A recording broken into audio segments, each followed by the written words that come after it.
Neighbors in Houston's East End gathering tonight to confront city officials about what they say is growing crime and vagrancy in their community.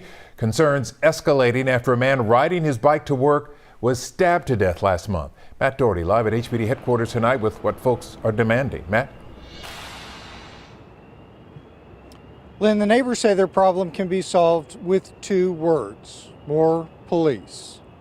Neighborhoods in East Houston have seen a lot of change over the last couple of decades as the Metro Rail expanded down Harrisburg and the Greyhound bus station moved. Businesses have opened and closed, leaving empty buildings that have now become shelters for the homeless. This is the worst you've seen it? It's gotten as bad as it's been? It's gotten pretty bad in the last couple of months where,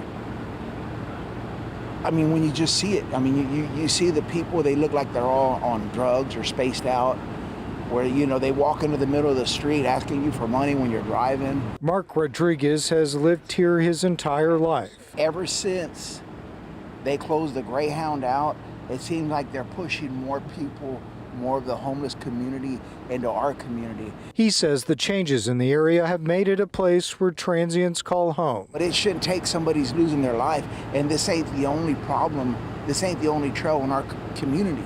On August 7th, 77-year-old Anival Elvir Ortiz was stabbed while riding his bike on an East Houston trail to work. The suspect, 40-year-old Aaron Sheehan, was described as a transient who escaped on the Metro Rail. This gentleman did get on the Metro Rail and disappear. That is what I've also been vocal about, that they come on our trail, they commit crimes, and they jump right back on the rail. And it was 6 days later he was in custody. Tonight, Houston police tried to calm the fears of Eastside residents who say they're watching as their community is sliding downhill. From 08 to 23, I dealt with the bus station. And there are a lot of problems associated with the bus station. Police say they know the vagrancy has become a problem and are hopeful that the new city ordinance that makes it a crime to sit or lie on sidewalks will help them move the homeless out of the area.